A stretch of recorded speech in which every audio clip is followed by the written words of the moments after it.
Dobro, mislim da možemo da počnemo. Dobrodošli na okrugli sto Centra za istraživačko novinarstvo Srbije o 3 teme, od dodele advokata po službenoj dužnosti, o procesiranju korupcije u srpskom pravosuđu i o radu antikoruptivnih tela i zapravo više o postupanju državnih organa i institucija po njihovim odlukama i postupcima. Želim da vam se zahvalim što ste došli, pre svega našim panelistima koji su se odazvali, zatim gostima, vama svima koji ste došli da ih čujete, timu istraživačkom timu Centra za istraživačko novinarstvo Srbije, koji je 6 meseci uz hiljade i hiljade zahteva za pristup informacije od javnom značaju uspeo da prikupi neke podatke i činjenice koji izgleda državni organi nemaju na raspolaganju i koji je ušao u nekoliko problema iz ovih tema vrlo duboko. Želim da se zahvalim takođe svim stručnjacima koji su učestvovali u istraživanju i građanima i profesionalcima i na kraju ambasadi Holandije u Beogradu koja je kroz projekat Matra, kroz fond Matra za podršku medijima učinila da mi sve ovo možemo da istražimo. Ne razgovaramo više u ovom društvu dovoljno, čitavi zakoni, nekad čak i strategije koje će odrediti pravce razvoja našeg društva se donose sa simboličnim ili nikakvim javnim raspravama. U medijima imamo sve manje sučeljavanja mišljenja i zbog toga posebno hoću da zahvalim svima koji su pristali da dođu kod nas i da daju svoje stručno i kompetentno mišljenje o stvarima o kojima ćemo danas razgovarati. Hvala još jednom. Poštovanje, moje ime je Milica Šarić, ja sam novinar Centra za istraživačko novinarstvo i bit ću moderator današnjeg prvog panela. Ja bih pre svega volila da se zahvalim našim panelistima i veoma mi je drago da su se svi odazvali i rado pristali da govore i da iznesu neka svoja mišljenja i svoje iskustva. Prvo bih volila samo da vam predstavim naše paneliste. Profesor dr. Srećko Kosanović je profesor krivično-procesnog prava na Pravnom fakultetu Univerziteta Union. Gospodin Slobodan Šoškić je predsjednik Advokatske komore Beograda. Danijela Bogdanović, idemo redom, prvo Dušica Ristić, sekretar Višeg suda u Beogradu. Danijela Bogdanović, sekretar Drugog osnovnog suda u Beogradu. I advokat Željko Simić, koji se ovom temom bavi već dosta dugo, tako da će ovo biti veoma zanimljivo. Ja se nadam da ćete učestvovati i prosto da ste svi zainteresovani za ovu temu. Redosled panela bi trebalo da bude prvo neki uvod kratak koji ću ja da napravim. Imamo PowerPoint prezentaciju koju ću predstaviti i bazu podataka koju ću otvoriti, čisto da vidite kako to izgleda. Zatim će svako od panelista napraviti kratak uvod. To bi sve trebalo otprilike da traje do sat vremena i poslednjih pola sata je predviđeno za diskusiju. I ja vas molim da se javljate i da učestvujete, kao što sam sigurno da će vidjeti.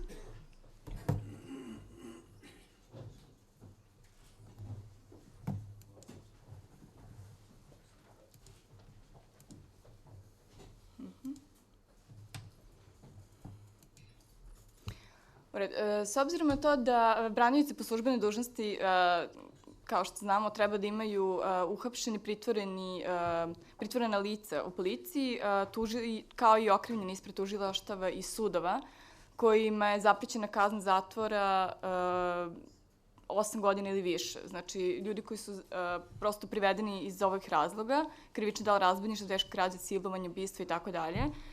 CINS je odlučio da se pozabavi ovom temom zato što se javila, ajde da kažem, neka dilema oko toga kako se postavljaju ovi branioci.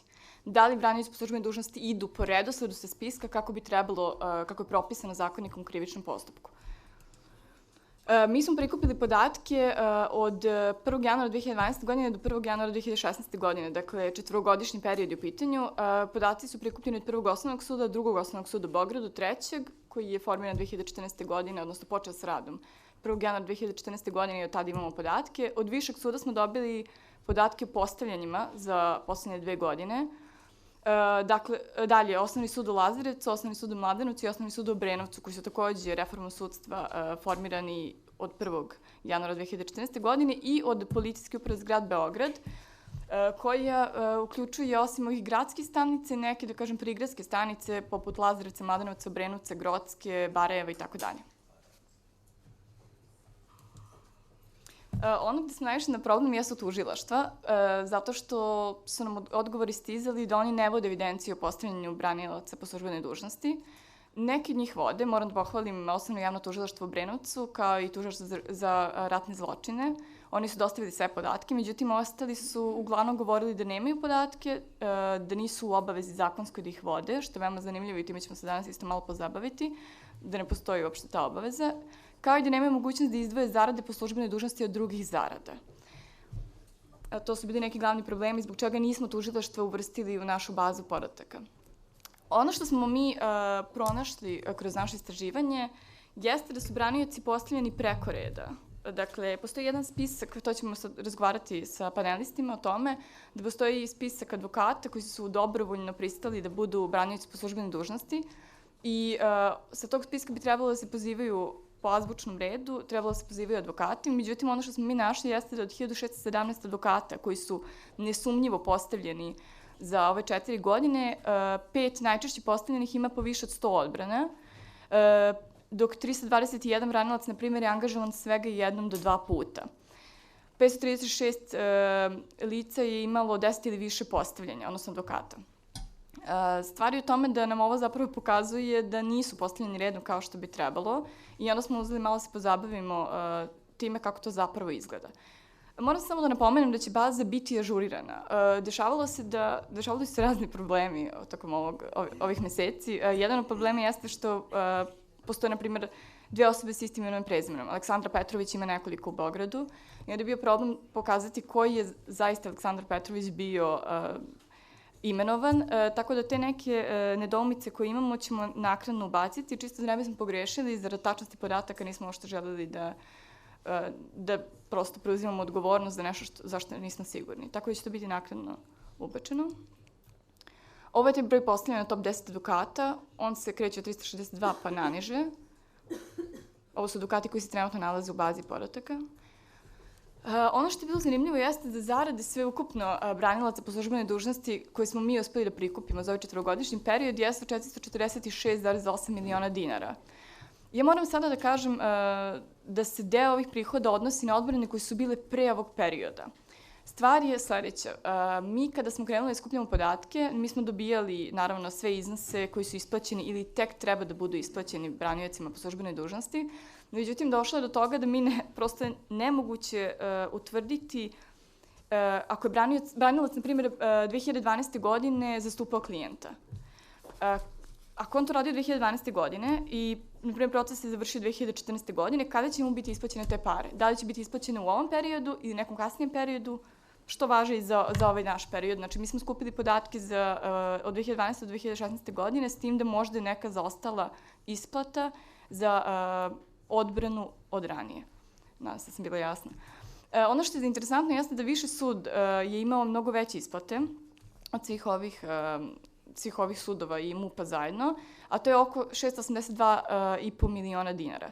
Od Višeg suda smo dobili odgovor da nisu u mogućnosti da nam dostave postavljanja branilaca po službenoj dužnosti pre 2014. godine, zato što se tek od 2014. godine vodi elektronska evidencija, tako da smo prosto postigli neki dogovor i dobili za poslednje 2 godine, 2014. i 2015.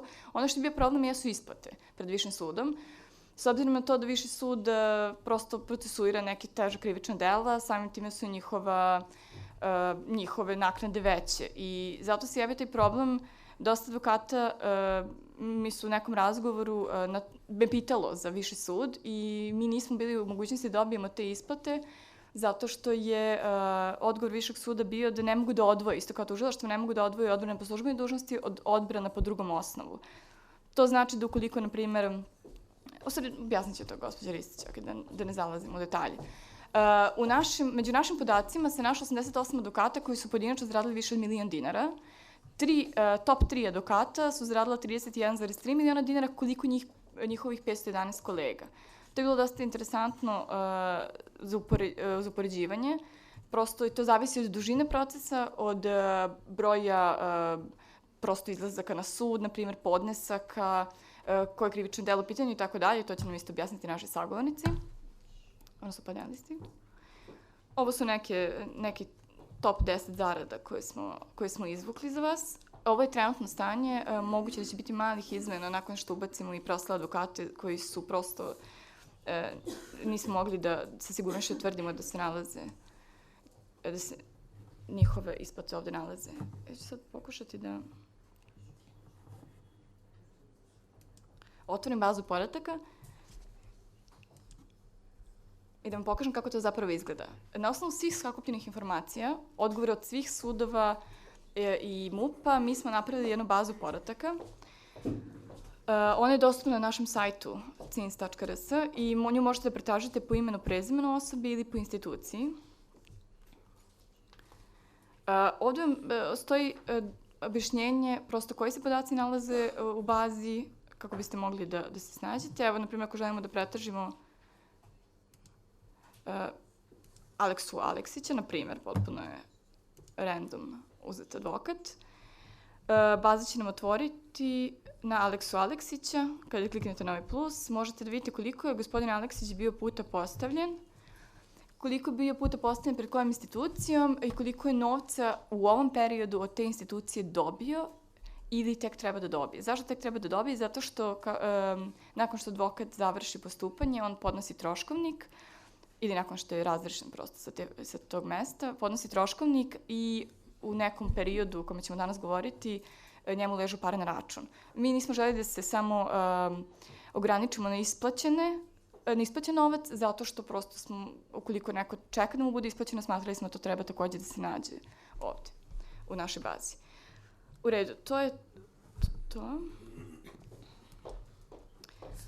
Ja bih sada dala reč gospodinu Srećku Kosanoviću. Moje prvo pitanje za vas je zapravo kako zapravo sistem funkcioniše. Zakonikom o krivičnom postupku predviđeno je da oni budu postavljeni po redosledu sa spiska koji dostavlja Advokatska komora Beograda. Mene sad zanima prosto koje su prednosti ovog sistema i šta vi uopšte mislite o tom nekom zakonskom okviru. Poći ćemo od toga da je Zakonikom o krivičnom postupku predviđena mogućnost obavezne odbrane i to u situacijama kada okrivljeni mora imati branioca. To su situacije u kojima se može utvrditi da je okrivljeni nesposoban da sam pruža odbranu iz određenih razloga, recimo ako je gluv, slep ili nem. Isto tako se uzima u obzir kao merilo zaprećena kazna. Dakle, za sva krivična dela za koje je zaprećena kazna zatvora koja je preko 8 godina, dakle 8 godina i teža kazna, odbrana je po Zakoniku o krivičnom postupku obavezna. Pored toga, zakonik predviđa mogućnost da okrivljeni ima branioca po službenoj dužnosti i u drugim situacijama. Dakle, odbrana je obavezna i onda kada je okrivljeni zadržan u policiji ili je pritvoren, u situaciji kada je određeno da se sudi u odsustvu, zatim u slučaju narušavanja reda u sudnici, kao i onda kada je u pitanju poseban postupak za izricanje mere bezbednosti obaveznog lečenja. Zakonik o krivičnom postupku isto tako predviđa obaveznu odbranu u situacijama kada se govori o postizanju sporazuma između javnog tužioca i okrivljenog lica koje priznaje izvršenje krivičnog dela ili je u situaciji da se sporazumeva sa javnim tužiocem, eventualno oko svedočenja u svojstvu okrivljenog, odnosno osuđenog lica. Dakle, to su one situacije koje su zakonikom definisane kao situacije u kojima je odbrana obavezna. Dakle, u svim tim situacijama onaj koji je okrivljeni mora imati branioca, pa ukoliko branilac ne bude izabran, podrazumeva se u tom slučaju postavljanje branioca. Isto tako u situaciji kada ostane bez branioca, kao i u specifičnim situacijama kada se radi o koliziji u odbrani okrivljenog, to su najčešće one situacije kada je u pitanju jedan branilaca više okrivljenih, situacija je takva da se po zakonu podrazumeva obavezna odbrana i u toj situaciji javni tužilac, odnosno predsednik suda, kako se u zakonu navodi, postavlja branioca po službenoj dužnosti i to po redosledu sa spiska koje dostavlja advokatska komora. Zakonikom o krivičnom postupku je predviđeno da se navodi vreme, odnosno datum upisa advokata u imenik, što treba da predstavlja nekakvo vreme profesionalnog staža, ali se lica koja se nalaze u spisku ne moraju baviti od početka advokaturom, pa radni staž podrazumeva ponekad i duže vreme. To je u Zakoniku o krivičnom postupku praktično jedini uslov koji je relativno precizno određen. U svemu ostalom se može postavljati pitanje koja su merila i na koji način tačno postupiti. Jer Zakonik o krivičnom postupku navodi da se mora voditi računa o stažu lica koje se nalazi na spisku. U tom smislu se postavlja pitanje šta konkretno znači to voditi računa. Pretpostavka je da se u tom poslu pristupa savesno i odgovorno. To bi značilo zadovoljavanje nekakvih standarda koji u tom smislu važe za postupanje sa dužnom pažnjom. S druge strane, u zakonu se navode i alternativna merila u pogledu onoga što je važno za službenu odbranu, pa se kaže da se u tim situacijama vodi računa kako o praktičnom radu, tako i o stručnom radu branioca. Dakle, zakonom je ovo postavljeno praktično kao neka vrsta alternative, ali se negde u suštini radi o istom. Radi se o praktičnom iskustvu na određenim stručnim poslovima.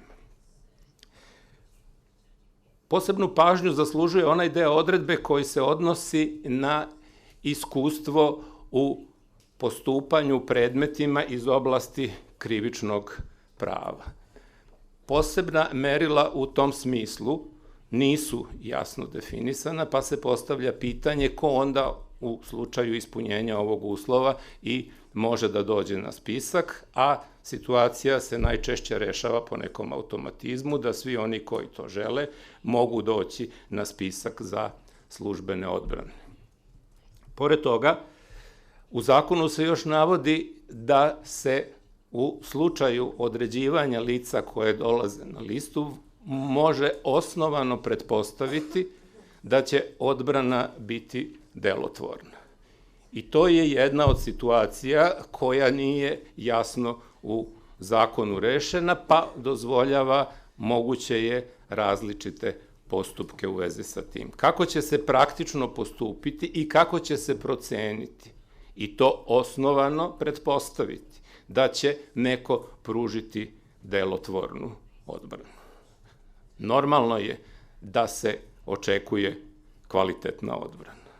Normalno je da ta odbrana bude stručno utemeljena.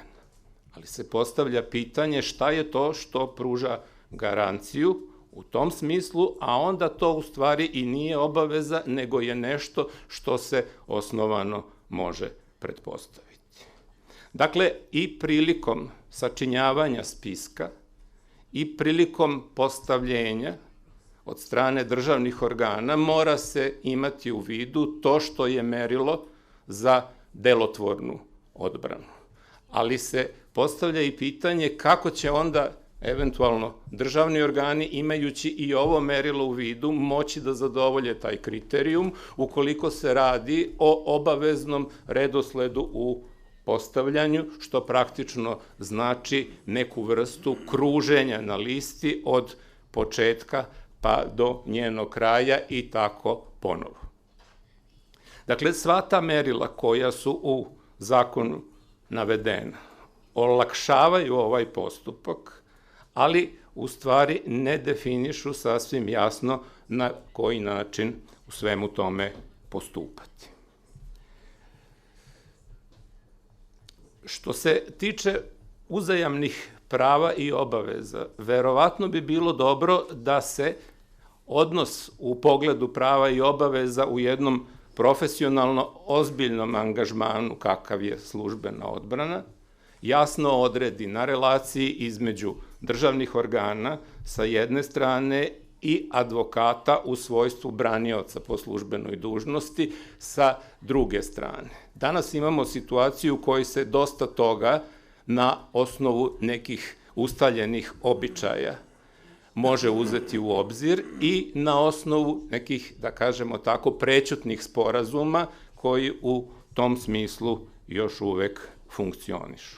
Naravno, posebno je pitanje zadovoljavanja pretpostavki u pogledu poštovanja redosleda. Ali redosled nije bitan samo kada je reč o postavljenjima. Redosled je isto tako bitan u pitanjima načina isplate. I jedan i drugi redosled bi morali biti poštovani, ali to podrazumeva iznalaženje jasnijih merila kako se to prati i s druge strane ujednačavanje metodologije praćenja kod svih državnih organa da bi se onda zadovoljila ta merila koja objektivno važe.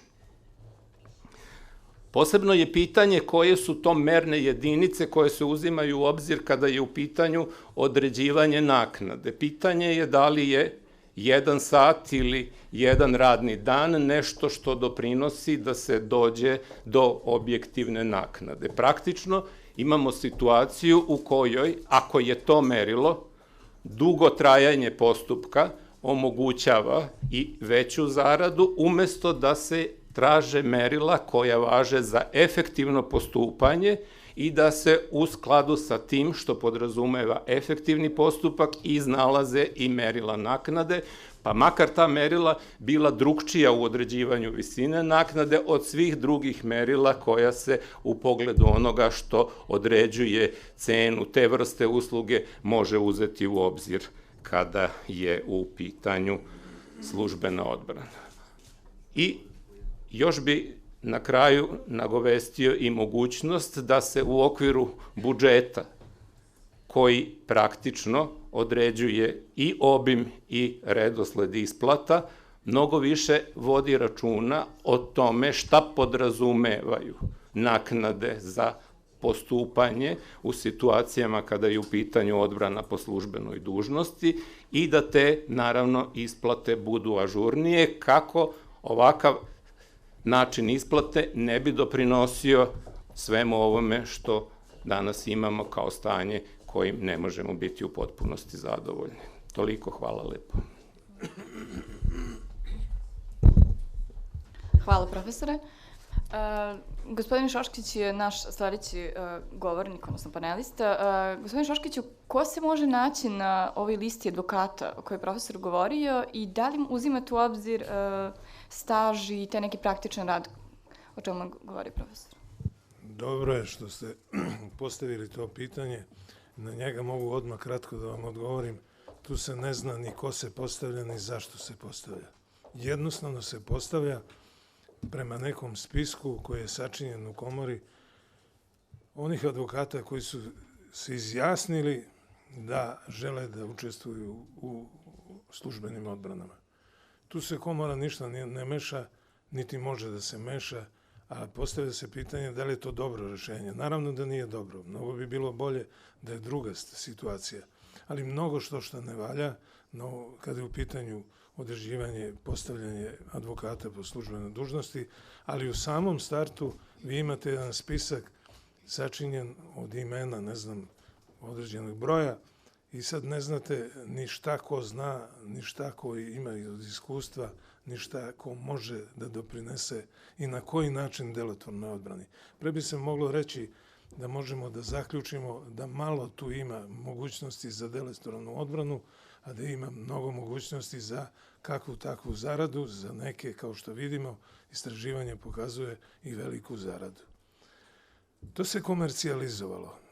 Evo i kolega Srećko Kosanović je rekao nešto što, kaže, za tu vrstu usluge naknada.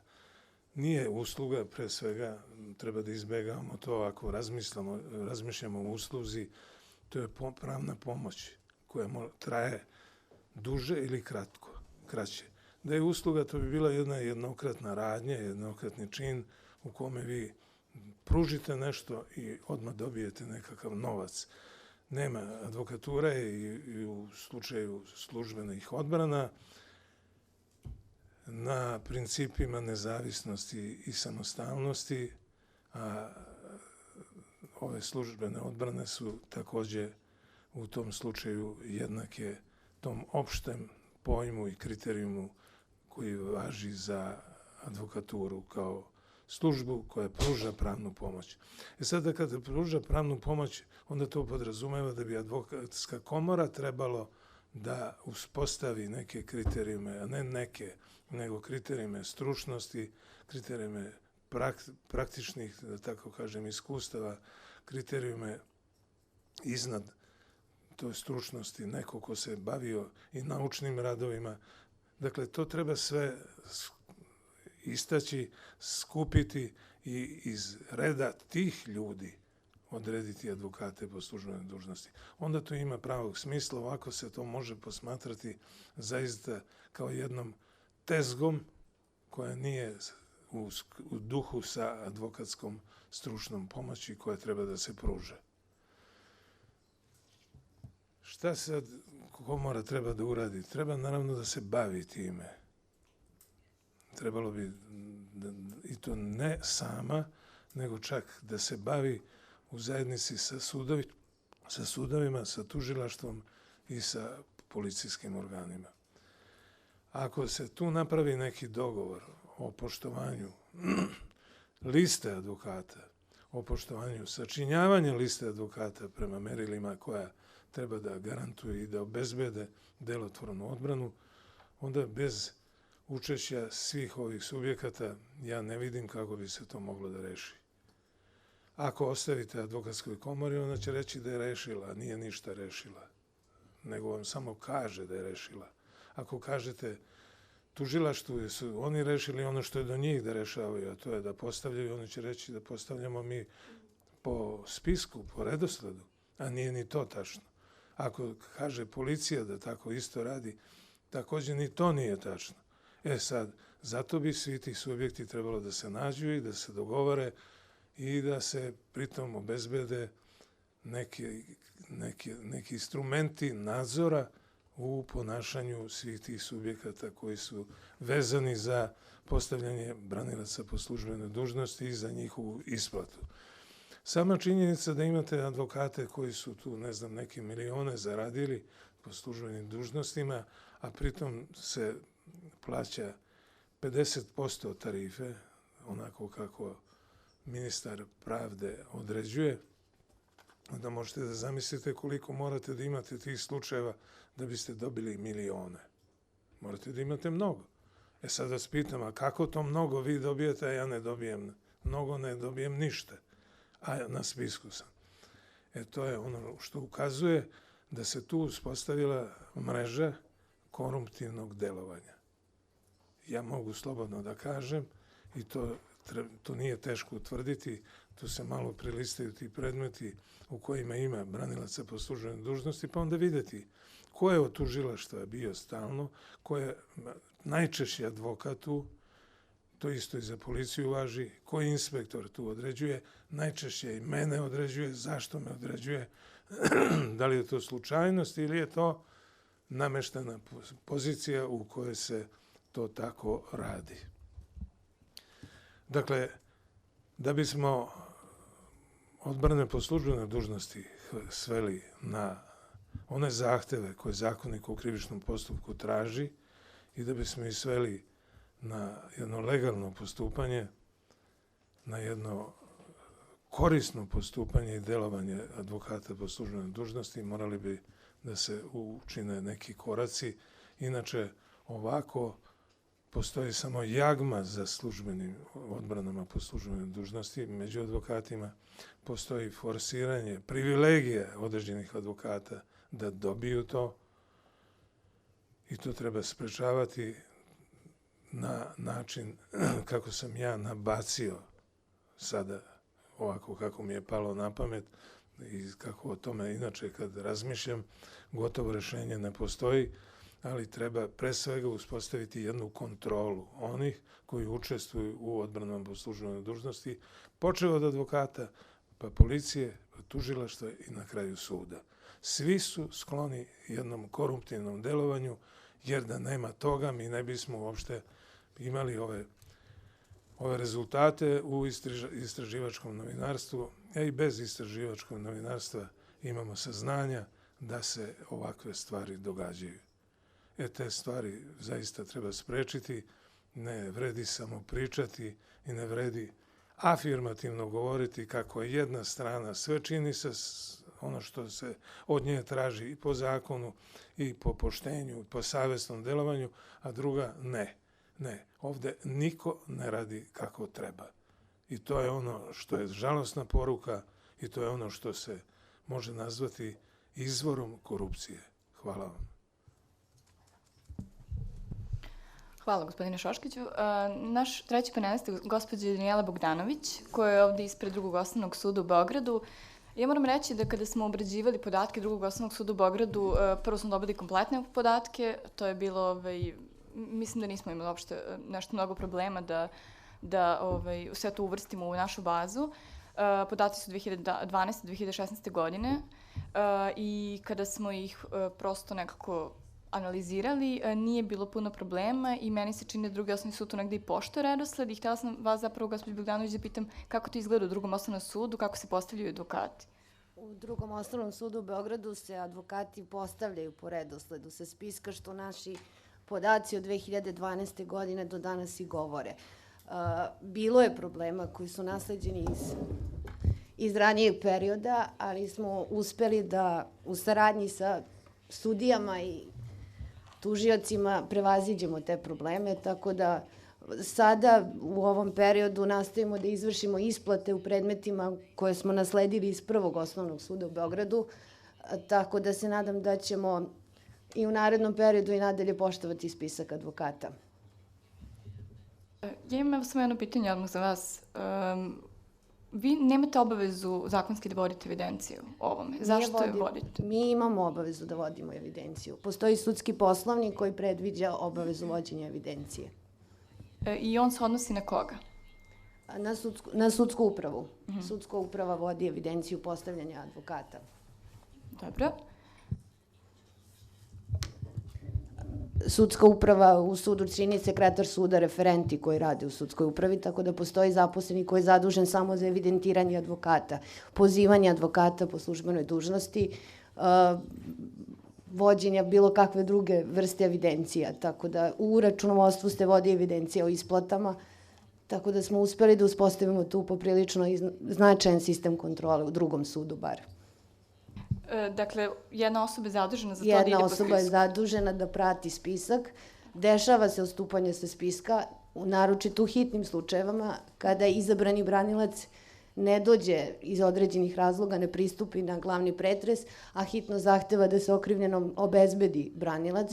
U tim slučajevima odstupamo od spiska advokata, prosto tehnički je neizvodljivo da se pozove 50 advokata sa spiska i da oni odmah mogu da budu dostupni sudu. Tako da postoje odstupanja, ali to, kako ste videli po našim podacima, je u značajno manjoj meri nego što je bilo u 2011. godini.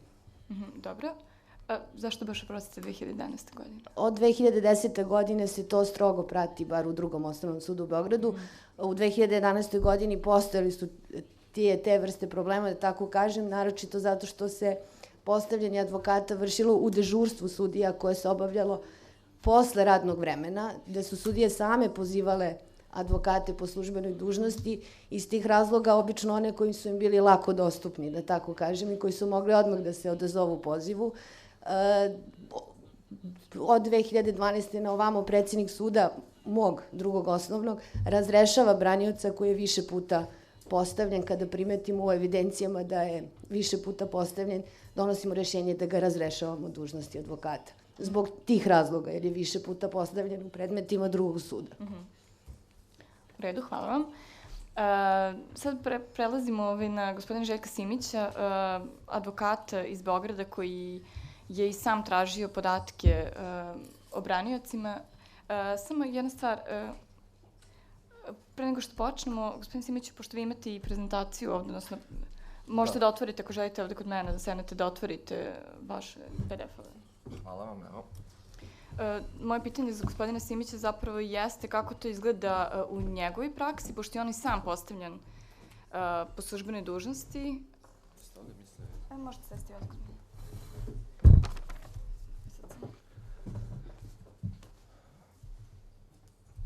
Ovde pratimo. Da, PDF-ove. Možemo da Ajte vi, jel možete? Tako. Izvolite, imate problem? Hoćete vi, Milice? Hoću, naravno. Samo recite koji. Pa prvo recimo ovo za Viši sud u Beogradu. Dame i gospodo, ovaj problem sa kojim se suočavamo je star 7 decenija. Ja mogu da razumem da je 40-ih ili 50-ih ili 70-ih ili 2000-ih godina bilo nemoguće u jednoj civilizovanoj zemlji imati elektronsku evidenciju i javno dostupnu pretraživu bazu podataka, to bi mogao da shvatim. Međutim, u današnje vreme informacionih tehnologija, kada vam neki organ državni, posebno, da kažem, osetljiv organ koji vrši pravosudnu određenu funkciju, kaže da nema evidenciju, da mu je evidencija nepotpuna, to zaista treba da kod svih nas upali alarme. Dakle, baza podataka i nemogućnost da se ona pretražuje, činjenica da ja tražim kao građanin i advokat podatak pa ga ne dobijem, ili činjenica da je CINS tražio podatke pa neke nije dobio, a odgovorno vam tvrdim ove koje je dobio nisu tačni, nisu dakle potpuni i u smislu broja postavljenja i u smislu novca koji se isplaćivao. Tu nije kriv CINS, tu nije kriv ni jedan novinar i ni jedan advokat. Krivi su nadležni državni organi koji nemaju evidenciju. Pominjali smo malo pre zakonski okvir na osnovu koga se ima obaveza ili se nema obaveza vođenja evidencije. E pa da vam kažem, gospodo, kao i u preduzeću, rukovodilac organa, tužilac, odnosno predsjednik suda, je dužan da prati zakonitost rada svog organa. Onaj tužilac i predsjednik suda koji kaže da nema evidenciju, on tu svoju funkciju ne obavlja kako treba. Ako nema bazu podataka, on faktički vama priznaje da nema faktičku kontrolu nad redosledom postavljenja, što znači da svoj posao ne radi kako treba, treba da bude smenjen. Međutim, hrabrost tužilaca i predsjednika sudova za ovakvo ponašanje dolazi, nažalost, u Republici Srbiji od politike. I ova današnja debata, da se razumemo, upravo i priča, odnosno docnije će biti teme korupcija u pravosuđu i to kako, nažalost, i neki novinari, i neke sudije, i neki tužioci osluškuju šapat političara. To je glavni problem. Dakle, ako ja kao građanin Republike Srbije zahtevam, evo sada ću da vam pokažem prilog, retko kada u pravu imate apsolutan dokaz. Uvek može da se postavi pitanje da li nešto jeste ili nije. U ovom konkretnom slučaju preskočit ću ovaj zahtev Advokatskoj komori Beograda šta da uradi, pošto kolega Šoškić se već izjasnio da je nemoćan. Ja sam više tih dopisa slao, bezuspešno, nažalost. Evo da vam pokažem odgovor Višeg suda u Beogradu, koji je meni dostavljen. Dakle, na moj zahtev da mi se da informacija da li se poštuje redosled, kako se poštuje i tako dalje i tako dalje, nisam hteo da opterećujem i tim mojim inicijalnim dopisom, dobijam odgovor da se za posebno odeljenje Višeg suda, takozvanu specijalu, ne vodi posebna evidencija, a tvrdim vam da za recimo 2 službene odbrane u specijalnom sudu neko može da zaradi 100.000 eura. Prema tome, ova negativna energija za koju nije kriv CINS, koja je usmerena na neke kolege koje brojčano imaju nekakav veći broj postavljenja, je, čini mi se, deo sprege određenih advokata, određenih tužilaca i sudija koji namerno kriju podatke i računaju da im niko ne može ništa. Zadatak svih nas, i predsjednika Advokatske komore Beograda i svih pravosudnih funkcionera, je da se na takve pojave stavi tačka. Mislim da je u 2016. godini došlo vreme da imamo centralizovanu bazu podataka i kontrolu gde se ovakve pojave neće više dešavati. Ali pazite vi drskost, moram taj izraz da upotrebim, iako sam civilizovan čovek i izbegavam takve izraze.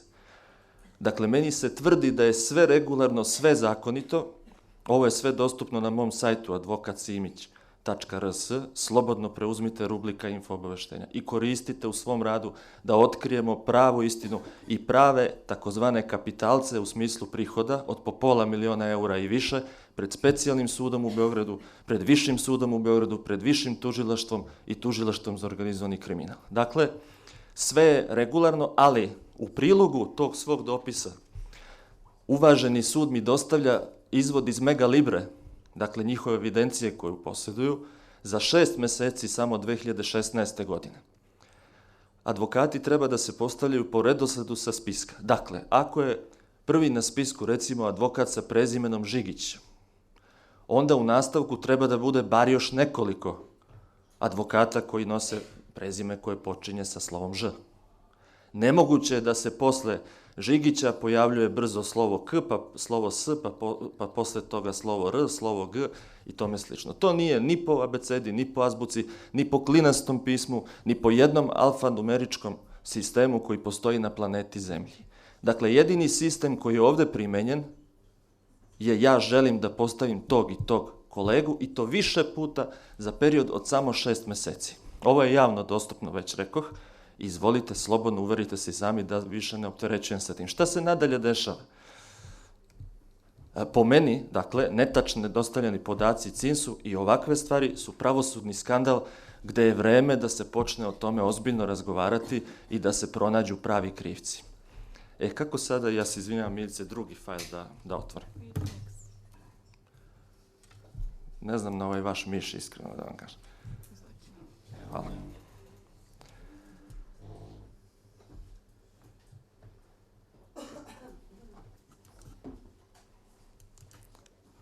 Pazite, sada ista situacija sa tužilaštvom za organizovani kriminal, takozvanim specijalnim tužilaštvom.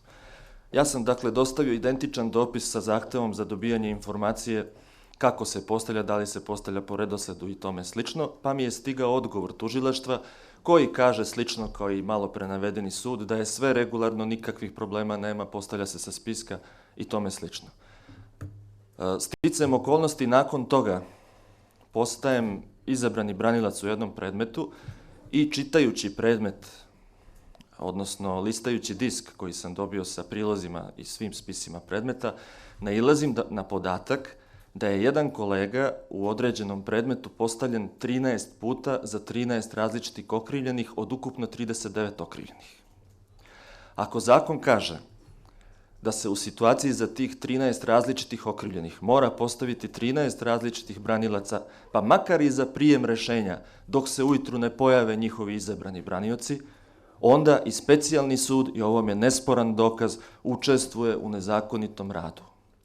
Ako norma u ZKP-u i u drugim našim imperativnim propisima nije valjana i nekome u pravosuđu smeta, onda neka predloži, bar to nije nuklearna fizika i znamo da se u Srbiji i noću donose zakoni, prema tome nek predloži izmene, nek pokaže pravo lice i pravu nameru šta želi da ima u ovom našem sistemu, pa nek te norme izmeni.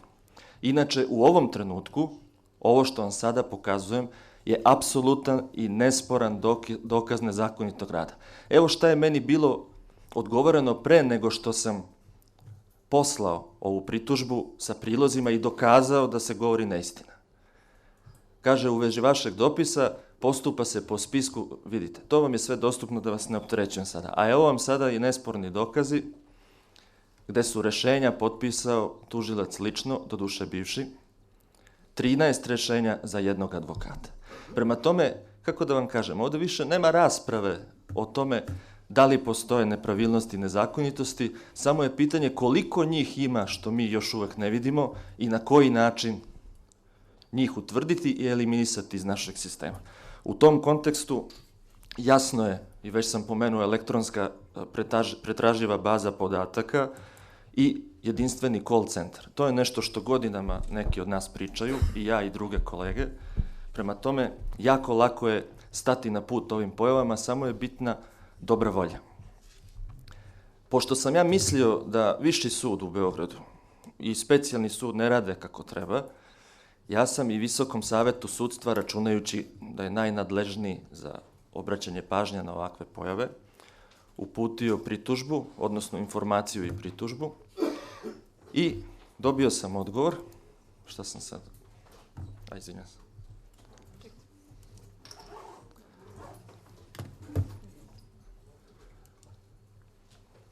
Hvala. Dobio sam odgovor da je povodom moje informacije i pritužbe, a već sam pre toga slao jednu, na nadležnost po istoj dostavljeno, dakle, na izjašnjenju predsjedniku Višeg suda, koji je dužan da dostavi izjašnjenje meni i izjašnjenje neposredno Višem sudu, to jest Apelacionom sudu u Beogradu, a ciljano i očekivano sam poslao Visokom savjetu sudstva, oni su prosledili Državnom veću tužilaca. Da li mislite da se nešto promenilo, da je neko reagovao i da sam ja dobio drugačiji odgovor? Odgovor Višeg suda u Beogradu je bio identičan kao onaj prethodni, da je sve regularno, da nema nikakvih nezakonitosti, do duše sa nekoliko obrazlažućih rečenica više, koje mene, naravno, pošto sam video sudsku libru, nisu ubedile da je to tako. I ne mogu ubediti nikoga ko je razuman i ko racionalno posmatra neosporive dokaze koji su u prilogu. Neću sad da vas opterećujem navodima pritužbe, koga zanima, kaže, može da pogleda kod mene na sajtu. Evo, Milice, jel imam još vremena, malo samo par stvari pametnih? Naravno, evo, bit ću kratak. Dakle, motivi za ovakva ponašanja su, nažalost, uvek novac i koruptivni elementi i ne može niko da me ubedi da advokati koji su zaradili po 200-300 hiljada eura pred Višim sudom, Višim tužilaštvom, Specijalnim sudom i Specijalnim tužilaštvom, o čemu nemamo podatke, da vas podsjetim, da nisu možda to sa nekim podelili. Ovo je nešto što interesuje sve nas, to su budžetska sredstva i mi kao građani, kao advokati i kao novinari moramo i tekako biti zainteresovani. Ako je naglo interesovanje medija, a mislim da greše kolege koje misle da su sada neki mediji poput Cinsa i Insajdera se zainteresovali da bi pomogli da se dokaže kako je naš sistem loš, kako je skup, neefikasni, kako ga treba menjati, ja mislim da to nije tako, nego je prosto došlo vreme da se ova stvar raščisti, ali čak i za slučaj da jeste tako, advokatura će pružiti značajan otpor, ne da bi zaštitila sebe, koliko da bi zaštitila građane Republike Srbije, zato što ideja uvođenja public defendera, takozvanih državnih advokata, u Srbiji, u kojoj mi danas imamo 6-časovnu debatu o korupciji i o pritiscima na nosioce pravosudnih funkcija, prosto nemoguće u ovakvom stanju, nažalost u kakvom se nalazimo, da se uopšte razgovara i da se pomisli o uvođenju takvih advokata. Zašto? Zato što osnovna pretpostavka i ustavna kategorija, a nažalost se kod nas jako često zaboravlja upravo Ustav kao najviši pravni akt ove zemlje, advokat je samostalan i nezavistan i on ne može biti zaposleni u državi koja istovremeno i procesuira. Dakle, vremena kadija te tuži, kadija te sudi, što kaže naš narod, su prošla pre nekoliko stotina godina. I nadam se da ne pada nikome na pamet u Srbiji da ih ponovo uvede. Ja apelujem na novinare da nastave sa svojim radom, da ulože napor, da se dođe do podataka pred Višim sudom, Višim tužilaštvom u Beogradu, Specijalnim sudom i tužilaštvom, jer to je njihova sveta dužnost novinarskog poziva, posebno istraživačkog, je da dođe do istine. I još jednom ponavljam, nisu tačni podaci koji su dostavljeni Cinsu, koji je to sasvim sigurno uredno i čestito obradio. Dakle, nalazimo se, dame i gospodo, u pravosudnom skandalu gde se građanima, novinarima i advokatima daju lažni podaci, koji svima nama pripadaju, kao i taj novac koji je nekih 50-ak advokata, 15-ak tužilaca i možda toliko sudija među sobom osnovano, mogu da sumnjam, podelilo. Zahvaljujem.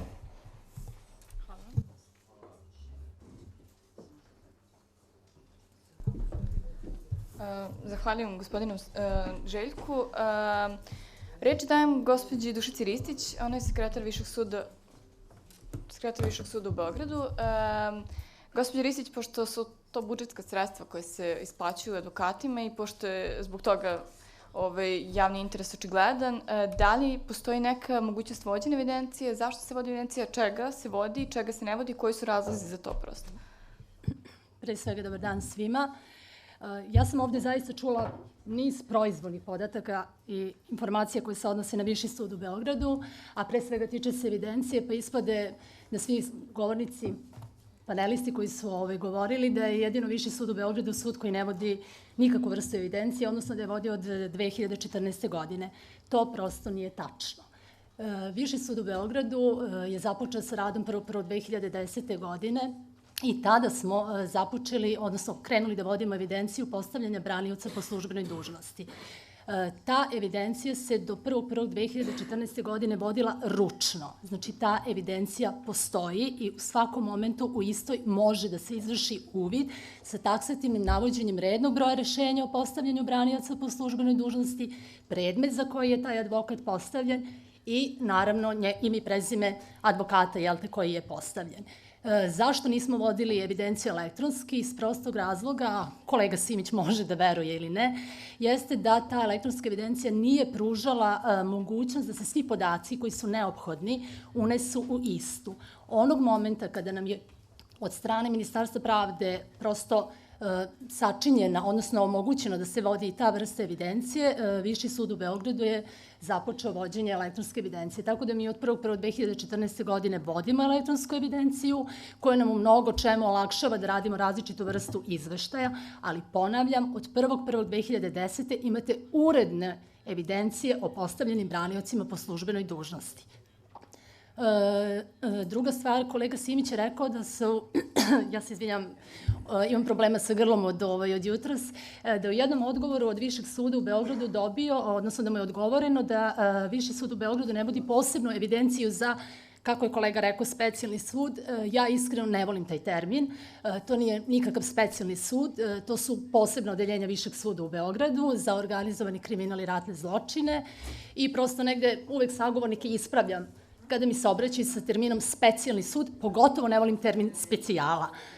Dakle, ne vodi se posebna evidencija u smislu da... Jel mogu? Kolegi odgovoram se, ne vodi posebna evidencija u smislu da mi ne vodimo poseban AVP program.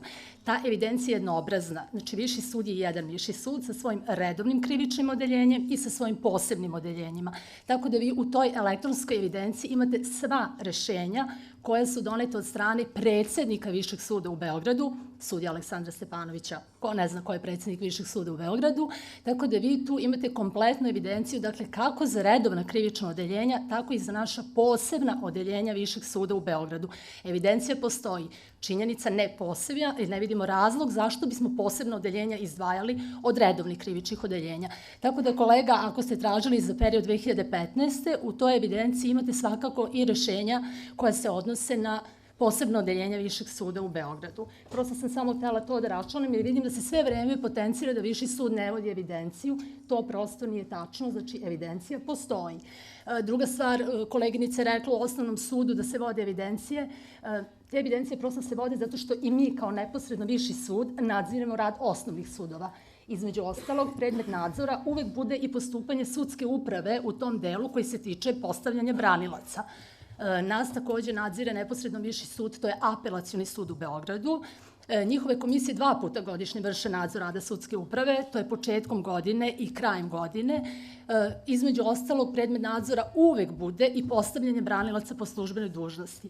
Verujte, za 7 godina, od kad postoji s radom Viši sud u Beogradu, nismo imali primetbu na odstupanje od redosleda sa spiska. Naravno, kolege su već panelisti govorili da ne možete slepo da poštujete spisak advokata po službenoj dužnosti zato što prosto vam se nameću situacije kada se odstupa od tog spiska. Već smo čuli da su to hitni slučajevi, recimo dešava se izvinjavam se, da u pritvorskim predmetima izabrani branilac otkaže punomoćje. Ako vi imate jako kratak rok do sledećeg ročišta za glavni pretres, vi prosto morate brzo da odreagujete da ne biste doveli do odlaganja glavnog pretresa. Troškovi pred Višim sudom u Beogradu su izuzetno veliki, s obzirom na specifičnu nadležnost, posebno nadležnost posebnih odeljenja. I da upravo predupredimo odlaganje glavnog pretresa, pozivaju se advokati koji prosto u datom momentu ne budu na spisku. Dešava nam se isto tako da u momentu pozivanja advokata, advokat bude na godišnjem odmoru, da nam se ne javi na telefon, da taj telefon ne bude prosto u funkciji. da jednostavno advokat kaže da se ne bavi tom materijom. I to nam se dešavalo, da su na spisku čak i advokati koji nam kažu da se sad bave parničnom materijom i da prosto ne radi više krivičnu materiju. U toj situaciji vi preskočite te advokate. Ali ono što je bitno jeste isto tako da ukoliko preskočite advokata koji recimo u datom momentu vam se nije javio na telefon, to ne znači da taj advokat bude u potpunosti preskočen. Kod sledećeg predmeta, govorim za Viši sud u Beogradu, prosto se vratimo na tog advokata, kontaktiramo ga i takav advokat bude postavljen. Znači, ako ćete vi gledati spisak i tražiti da svaki advokat taksativno bude postavljen prema tom spisku, to nećete, verujte, naći ni u jednom sudu, ni u jednom tužilaštvu. Prosto je nemoguće jer vam situacije životne nameću da se drugačije odreaguje. Što se tiče Višeg suda u Beogradu, zaista se trudimo da u najvećoj mogućoj meri poštujemo spisak. Kažem u najvećoj mogućoj meri jer sam navela situacije kada prosto niste u mogućnosti da ispoštujete taj redosled sa spiska. Pitali ste me o isplatama. S obzirom na specifičnu nadležnost, znate da su to jako veliki troškovi, naročito ako se radi o posebnim odeljenjima Višeg suda u Beogradu. Prosto naša evidencija računovodstvena, ja iskreno mislim da je takva evidencija svuda u sudovima, zato treba proveriti taj podatak, jeste takva da kad vi pojedinačno posmatrate advokate, ne možete da izdvojite njegovu zaradu na ime službene odbrane i na ime onoga što je, na primjer, dobio po specijalnom punomoću, ako su u pitanju troškovi postupka. Znači, vrlo je bitno da proverite da li su vam sudovi to razgraničili. Mi prosto tu mogućnost nemamo. Ono što imamo jesu zbirni iznosi, koji se isplaćuju na ime službenih odbrana. Ja prosto mogu, čisto eto kao podatak, da vam kažem koliko Viši sud na godišnjem nivou izdvaja za troškove službene odbrane. U 2012. smo recimo isplatili, okvirno ću govoriti, oko 124 miliona na ime službenih odbrana. U 2013. to je bilo 49 i nešto miliona. U 2014. 403 miliona. U 2015. 106 miliona, a u periodu od početka ove godine pa do kraja septembra 2016. godine to je bilo 75 miliona 494 hiljade 850 dinara. Što se tiče same ažurnosti isplate, slažemo se da je to ranijih godina bilo, mislim, zaista advokati su čekali po 2, 3 i više godina. Sad je ta ažurnost, mislim, sad je to postupanje prilično ažurno.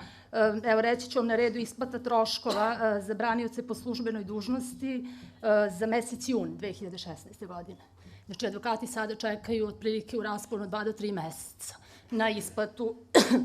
Ono što moram da kažem jeste da Viši sud u Beogradu, to prosto svi znate, nije direktan budžetski korisnik. Mi sredstva dobijamo od strane Ministarstva pravde i Visokog saveta sudstva. Kada su u pitanju troškovi za branioce po službenoj dužnosti, nama novac dostavlja Visoki savet sudstva i prosto ta dinamika plaćanja ne zavisi od suda, zavisi od dinamike saveta u kom momentu oni sredstva prebace na naš račun.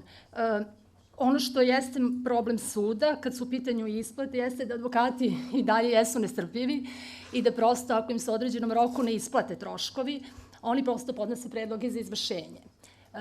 Sudovi koji su nadležni za izvršenje donose rešenje o izvršenju, onda idu prinudne naplate i to bude problem za poslovanje suda. Pretpostavljam da svi znate da je pre 3-4 meseca u jednom velikom predmetu pred posebnim odeljenjem izvršena prinudna naplata na račun suda, tako da nam je sud 2 puta bio u blokadi. To su zaista ogromni iznosi, ali eto, sud se i sa tim problemima kako tako bori. Moram da ukažem sad, prosto, ja nisam došla ovde da bilo koga optužujem, a najmanje nisam došla da branim Viši sud u Beogradu, jer prosto smatram da Viši sud u Beogradu nema potrebe da se od čega brani, ovde smo da pričamo i rešavamo probleme koje evidentno postoje. Ali recimo učestalo odstupanja, ako je kolega prosto posmatrao i naš AVP program, odnosno izvod iz AVP programa, jeste postavljanje branioca po službenoj dužnosti od strane nadležnih javnih tužilaštava.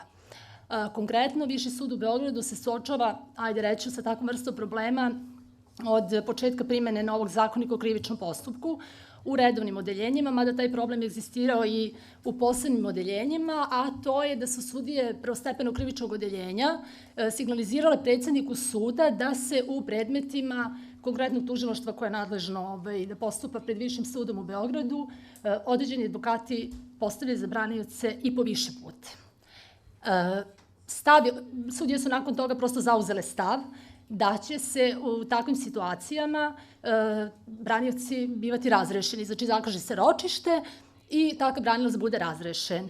Koleginica isto o tome pričala, međutim, advokati koji su razrešeni na taj način, oni su se žalili i Apelacioni sud u Beogradu je ukidao takva rešenja. Prosto sa obrazloženjem da to nije zakonski razlog da branilac bude razrešen, što zaista i nije. Zakonik o krivičnom postupku taksativno navodi razloge u kojima vi možete određenog branioca da razrešite. To što je neko odstupio od spiska nije razlog za razrešenje. Ja sam čak i donela primjerke rešenja Apelacionog suda u Beogradu, pa ću prosto podeliti panelistima i kolegi Simiću prosto da bude upoznat. Druga stvar, dostavljen mi stav sednice krivičnog odeljenja Vrhovnog kasacionog suda. Ja moram da pročitam, da ga citiram. Ovako su nam rekle sudije Vrhovnog kasacionog suda, najviših suda, je li tako? Ukoliko je postavljen branilac po službenoj dužnosti od strane javnog tužioca u prethodnoj fazi postupka, pre podnošenja optužnog akta, nije potrebno da sud nakon podnošenja optužnog akta ponovo okrivljenom postavlja branioca po službenoj dužnosti, jer će odbrana od strane postavljenog branioca biti delotvornija, a postupak efikasniji, pogotovo ako okrivljeni i sam ne traži promenu branioca. Tim je praktično sudu rečeno da onaj advokat koji je postavljen za branioca po službenoj dužnosti od strane ovlašćenog tužilaštva nastavlja da postupa i pred sudom. Ono što je takođe bitno svima vama da ukažem, a posebno kolegi Simiću, izvinite kolega, ali prosto prozvali ste Viši sud u Beogradu, jeste da zaista od primene novog zakonika o krivičnom postupku jako su retke situacije u kojima sud postavlja branioca po službenoj dužnosti. Prvenstveno zato što prosto branilac koji je postavljen od strane tužioca nastavlja da postupa pred sudom. Druga situacija, recimo kada su u pitanju posebno odeljenja, vi tu imate jako malo situacija kada postavljate branioce, zato što prosto okrivljeni imaju izabrane branioce. Jedina situacija kad prosto predsjednik suda postavlja jeste kada branilac koji je postavljen po službenoj dužnosti iz opravdanih razloga traži da bude razrešen ili kada okrivljeni otkaže punomoći svom izabranom braniocu. Znači, zaista nam je svedeno vrlo malo mogućnosti kada prosto sud reaguje u situaciji postavljanja branioca po službenoj dužnosti. Prosto mi nismo ostali, kako bih rekla, nemi na određeno odstupanja i sa problemima sa kojima smo se suočili i mi smo se obraćali Visokom savetu sudstva, konkretno predsjednik Višeg suda u Beogradu se obraćao Visokom savetu sudstva i iznosio je upravo ovaj problem, ukazujući na to šta se dešava. Sud nema mogućnost da kontroliše tužilaštvo. Znači, naše ingerencije ne mogu da budu usmerene ka tužilaštvu, pardon. Jedino što možemo jeste da se kao sud obratimo neposredno višim instancama, najvišim i između ostalo Visokom savetu sudstva. Tako da smo ukazali prosto na problem sa kojim se kao sud suočavamo u poštovanju redosleda sa spiska. Da ne kažem da su ti advokati koji su postavljeni više puta čak pisali pritužbe na rad naših suda i predsjednika suda zašto se razrešavaju, da prosto ne postoje zakonski osnovi, te smo mi prosto ukazivali jednom od advokata koji ja mislim čak i na našem spisku, da je recimo prema izveštaju Višeg javnog tužilaštva u toku 14. i 15. čak ukupno 11 puta bio postavljen za branioca po službenoj dužnosti. Čak smo taksativno i naveli predmete u kojima je bio postavljen i prosto smo mu ukazali da time se odstupa od odredbe člana 76 stav 1 Zakonika o krivičnom postupku. Takođe u predmetima tužilaštva za organizovani kriminal situacija je manje više ista. To su otprilike problemi sa kojima se suočavamo. Kolega Šoškić je ukazao na sam spisak postavljanja branioca po službenoj dužnosti. Ja ću se osvrnuti prosto, a upravo u prilog odstupanja od redosleda. Na spisku se zaista nalaze advokati koji prosto nemaju to iskustvo da se bave materijom za koju trebaju da budu postavljeni.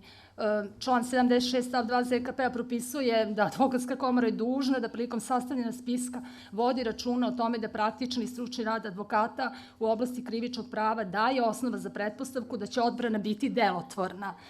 Navešću primjer da prema evidenciji ovog suda u periodu od 2013. do 2014. čak 72 advokata su odbila angažovanje u predmetima posebnih odeljenja, uglavnom su to predmeti organizovanog kriminala, upravo iz razloga jer po sopstvenim izjavama se ne bave materijom, na koje se predmeti odnose, pri čemu se neki od njih uopšte ne bave krivičnom materijom, već isključivo parničnom materijom. Ono čime se sud suočava jeste i kontakti advokata, najčešće ti brojevi telefona nisu u funkciji, nisu izmenjene adrese, Pa eto, prosto tu bi negde, ukoliko bi ti spiskovi bili ažurni, to zaista pomoglo sudu. Ne znam koliko komora raspolaže sa ljudstvom da bi mogli ti kontakti da se ažuriraju. Možda da se uspostavi neka elektronska razmena dokumenta. Znamo da je taj spisak prilično obiman i da to štampanje košta, pa prosto da nam dostavljate i putem maila, ali to bi svakako sudu pomoglo da, eto, koliko toliko poštuje redosled spiska nadležne advokatske komore. U redu. Mogu li, izvinjam se, samo jednu napomenu. Spomenuli ste šta bi trebalo raditi. Ja sam takođe dao jedno mišljenje da bi trebalo da se sastanu svi učesnici u postupcima za postavljanje advokata po službenoj dužnosti, ali imam utisak da vaš predsjednik suda, Stjepanović, je čovek koga je teško pomeriti i teško ga je dobiti čak i za razgovor. Ja sam tražio da ga čujem, da bi zakazao sastanak, da razgovaramo na temu odbrana po službenoj dužnosti i svih problema. Nikada nisam dobio odgovor da je zauzet, da je sprečen, da će to biti u nekom narodnom periodu, kao da ga nisam zvao. Mislim da to govori nešto drugo, da je on prezauzet, jel? I smatra da postoje neke značajnije stvari kojima se bavi nego ove, pa ga možete slobodno pozdraviti s moje strane i reći mu da bi trebalo da i on pokaže spremnost da se otklone određeni zapažanja koja su ili netačna, ili su tačna, ali nedozvoljena, da bismo izašli iz začaranog kruga. Hvala gospodinu Šoškiću. Ako mogu samo kratko. Složili smo se, mislim, panelisti su se složili, dakle da je problem prosto dolazi sa raznih strana.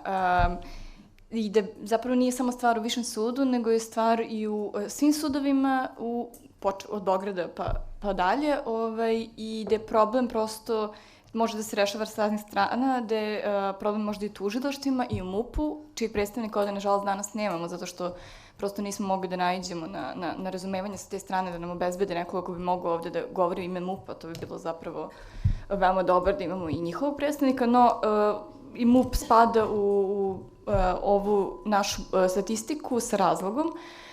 Dakle, stvar je u tome da se nađe neki zajednički jezik i da se radi na tom nekom dijalogu. Da li postoji šansa, gospođo Ristić, vas odmah da pitam, da li postoji onda neka šansa s obzirom na to da se postoji obaveza, nije zakonom uređena, međutim jeste, sami ste rekli da je uređena, da postoji obaveza da se vodi evidencija o postavljanjima. Tako je. Da li postoji šansa da se vodi evidencija i o isplatama koje su po tom osnovu? Sad ću vam reći, prosto program koji je pravljen za sudove je napravljen tako da u ovom momentu, kako sam već rekla, ne možemo da izdvojimo u odnosu na svakog pojedinačnog advokata. Zaista ne znam, morala bi da prosto pitam Ministarstvo pravde, odnosno firmu koja je radila taj program, da li postoji mogućnost da se u datom momentu razdvoje iznosi na ime službenih odbrana i ostali iznosi koji budu isplaćeni advokatima koji postupaju pred sudom. U ovom momentu to prosto nije moguće. Ja se izvinjavam, moram da dobacim nešto, ja sam iz pravosuđa. Dakle, u računovodstvima se vode knjige dugovanja po rešenjima ukupno za advokate, za veštake.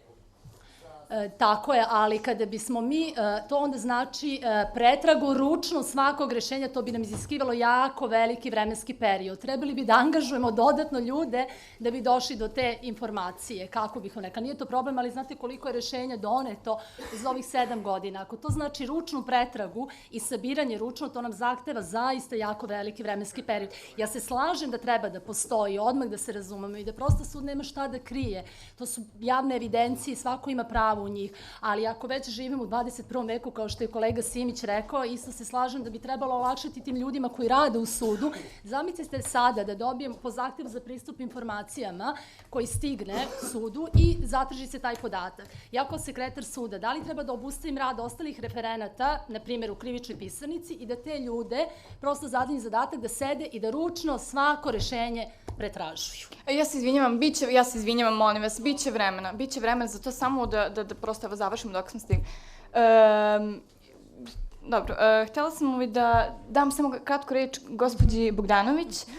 Ako možete, molim vas, samo kratko da bismo prešli na pitanja iz publike. Da, ja sam htjela samo da dopunim izlaganje koleginicino, da je u osnovnim sudovima u odnosu na Viši sud u Beogradu manje krivičnih predmeta, iz kog razloga smo mi dostavili potpune podatke na vaš zahtev. Znači, mi imamo u odnosu na Viši sud u Beogradu manje predmeta u kome su branioci po službenom dužnosti postavljeni. Isto tako, sve češće primamo pritužbe advokata da nisu postavljeni u drugom sudu više od 2 godine. Sve manje postavljanja branioca u sudovima. Podaci govore da smo mi u 2014. godini imali 600 postavljenih branioca po službenoj dužnosti, a ovoj godini do oktobra meseca 160. Sve manji broj predmeta u sudu u kome su angažovani branioci po službenoj dužnosti, 1590 advokata je na spisku. Prosto mi od 2014. godine do sada nismo spisak završili, došli smo do slova M. To su razlozi zbog koga advokati više od 2 godine nisu ponovo postavljeni pred drugim osnovnim sudom i to su najčešće pritužbe koje mi sada imamo. Ne da smo nekog preko reda postavili, nego da ga nismo postavili više od 2 godine. Ja moram da prosto dam reč i kolegi Simiću. Molim vas vrlo kratko da pređemo na pitanje publike, imamo u vidu. Evo, zaista, bukvalno 2 minuta. Izvinjavam se što sam tražio, moram da repliciram prosto. Nemam ništa protiv uvažene koleginice Dušice Ristić, sekretara Višeg suda, ali bi imao za nju pitanje, kad već nema te evidencije koja je nužno potrebna, kako je sama izjavila, zanima me da mi odgovorite koliko puta ste predsjedniku suda i drugim zajedno sa predsjednikom nadležnim instancama zahtevali da vam se uvede baza podataka koja bi bila pretraživa i gde bi svi podaci bili obrađeni i vama transparentni. To bi vam značajno olakšalo rad, pa me zanima koliko puta ste to zahtevali od nadležnih pisanim putem. Nemojte mi reći da ste zvali neku sekretaricu u ministarstvu ili Visokom savetu sudstva. Zna se kako se korespondira između državnih ovih organa. Druga stvar, što se računovodstvenog konta tiče, isto. Koliko puta ste tražili da se uvede poseban konto, jer nećete verovati, to 2016. godine nije nuklearna fizika. I ja imam od moje računovođe program, mi je ubacila da mogu da pratim, pošto sam na poslovnim knjigama, šta kada uplate i tome slično. Dakle, to nisu neke tehnički nerešive stvari i mene zanima da dokumentujete nekim dokazom, kao što sam, na primjer, ja dokumentovao, javno objavio. A na kraju želim isto da vas pitam, da li ste svesni da ste u jednom trenutku, replicirajući meni, izgovorili da nije bilo pritužbi na rad Višeg suda, a onda ste docnije sami rekli da je bilo nekoliko pritužbi. Pa nam objasnite i to. Ima li pritužbi na rad Višeg suda ili nema? Hvala ja sam vam. jednu dokumentovao. Hvala. Kolega Simiću, niste me slušali. Rekla sam da nije bilo primjedbe strane Komisije Apelacionog suda u Beogradu. Nisam pominjala stranke, znači pominjala sam Komisiju Apelacionog suda u Beogradu. A što se tiče stranaka, jeste zaista bilo je pritužbi i kao što kaže koleginica, bilo je pritužbi od strane advokata koji nisu nikada postavljeni pred Višim sudom u Beogradu i prosto su nas pitali zašto je to tako. To jest, tih pritužbi je bilo, ali sam ja govorila o primedbama, znači bila sam jasna. Rekla sam da Apelacioni sud u Beogradu nije imao primedbe na redosled postavljanja branilaca. Pritužbi jeste bilo, advokati prosto određeni, rekla je koleginica, 1590 advokata je na spisku. Ako samo pogledamo posebno odeljenja, mi smo imali za 3,5 godine, mislim, negde oko 300 postavljanja. Pa sad vi vidite ovi ostali advokati kad će doći na red da budu postavljeni pred posebnim odeljenjima. Što se tiče samih programa, za računovodstvo nismo inicirali, zaista nismo inicirali. Do sad čak nije ni bilo tih zahteva da se odvajaju službene odbrane od ostalih troškova koje branioci isplate, ali svakako ovo je sjajan predlog i ja ću to preneti predsjedniku, uvek smo otvoreni da prihvatimo i druge predloge, tako da nije apsolutno u tom delu sporno. A ovo drugo, uporno ponavljate da nemamo evidenciju. Kolega, imamo evidenciju, samo je vođena ručno, ali apsolutno pregledna i možete u nju svaki dan, evo možete već sutra ili već sada ako imate slobodnog vremena posle ove diskusije da izvršite uvid, mogu vam biti kopirani, apsolutno. Čak i kolega, recimo, ja mislim možda da sam čak i vama po zahtjevu za pristup informacijama dostavljala ručnu evidenciju. Jeste 6 meseci 2016. i to sam vam i prikazao danas. Ne, ali... Nije poenta evidencija, koleginice, ja se izvinjam, nego što nezakonito postavljate. Gospodine Simiću, hvala vam veliko. Hvala gospođo Ristić. Ja se nadam da ćemo mi tu evidenciju onda moći da dobijemo eto, već koliko ovog panela možemo da počnemo da radimo na tome da dobijemo preostalu evidenciju, koju prvi put nismo iz raznih razloga koji su objašnjeni dobili. Ja ću dati sada reč, počet ćemo sa pitanjima publike i dat ću reč gospodinu advokatu Čubrilo, ako može samo mikrofon. Molim vas samo svi koji imaju pitanja se predstave i vrlo kratki da budu, pošto imamo dosta ljudi koji su zainteresovani da učestvuju.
Oprostite, pitanje je bilo? U redu, možemo da nastavimo dalje. Gospođe iz sudstva, ja sam vas prekinula, evo sad imate reč. Ako možete samo se predstavite, molim vas. Slađanka Milošević, Sindikata pravosuđa Srbije. Htela sam samo da se nadovežem na ono što je govorila.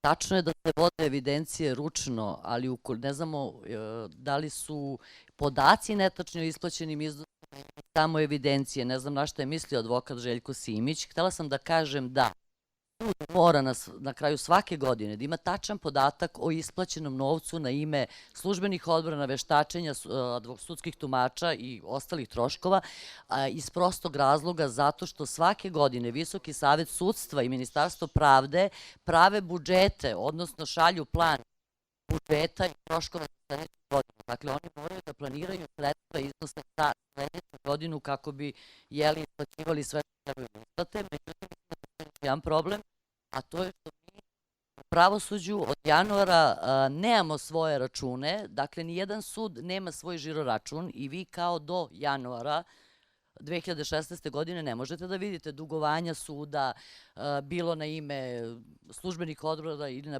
bilo ime čega, zato što postoji jedan jedini račun, to je evidencioni račun pri Upravi za trezor. I dakle, sudovi, ukoliko i kasne sa isplatama bilo koje vrste, ne rade to zato što hoće, nego prosto zato što dobijaju na kašičicu sredstva od Visokog saveta sudstva, zavisi za koje namene, i koliko ovi pune aproprijacije, toliko je sud u mogućnosti da isplaćuje sva svoja dugovanja. Eto, samo sam to htjela da razjasnim. U redu, hvala vam.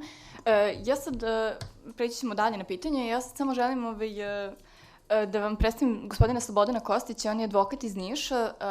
Iako smo se mi bavili samo Beogradom, zato što je zaista veliki broj podataka koji smo dobili i nismo prosto nemoguće pokriti celu Srbiju. Međutim, gospodin Kostić je imao jedan zanimljiv argument u odbranu prosto advokata koji su postavljeni po službenoj dužnosti i jako smo videli na ovom panelu da bi trebalo voditi računa o njihovoj stručnosti i da bi trebalo i to možda uzeti u obzir prilikom odabira advokata koji će da zastupaju okrivljene pred sudovima, tužilaštvima ili privedene prosto u MUP. Gospodin Kostiću, ako možete samo vrlo kratko, neko vaše iskustvo u vezi sa ovim. Pa da, istina je. Mene je danas dao jedan ljutit argument, ljutit komentar koji ste vi primetili. Pa smatram da svako ko je položio pravosudni ispit i ko se prijavio i ko ima određeno iskustvo u radu, može da pruža kvalitetnu odbranu po službenoj dužnosti. Mi sad ulazimo u neke fluidne, da kažem, standarde da li ima naučne radove, nema li naučne radove, da li je stručan ili ne.